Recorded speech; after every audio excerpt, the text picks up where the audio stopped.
Hello प्यारे बच्चों। Question bank में आप सभी का स्वागत है। आज मैं आप सभी को छंद के बारे में बताना चाहूँगा। छंद class 9th 10th 11th 12th के लिए बहुत इंपॉर्टेंट है। छंद के चार भेद हैं, जिसमें 10th क्लास के लिए दोहा, सोठा, रोला, चौपाई बहुत इंपॉर्टेंट है 10th क्लास के बोर्ड एग्जाम के लिए।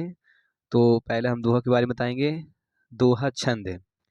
दोहा एक अर्ध सममात्रिक छंद है।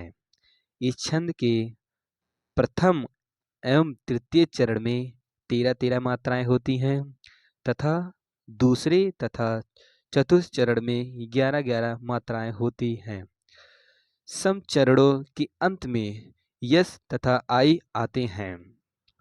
इसका उदाहरण तो बहुत इंपॉर्टेंट है, पेपर में आप उदाहरण नहीं लिखेंगे तो नंबर नहीं मिलेगा। उदाहरण: कागा काकी धन हरे, कोयल काकी दे, मीठे वचन सुनाए कर, जग अपनी कर ले। तो सोठा छंद। यह दोहे का उल्टा रूप सोठा कहलाता है।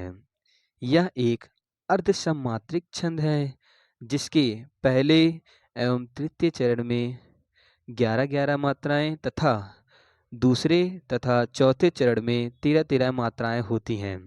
तुक विषम चरणों में ही होती हैं। उदाहरण तो आप भैया मत भूलिएगा।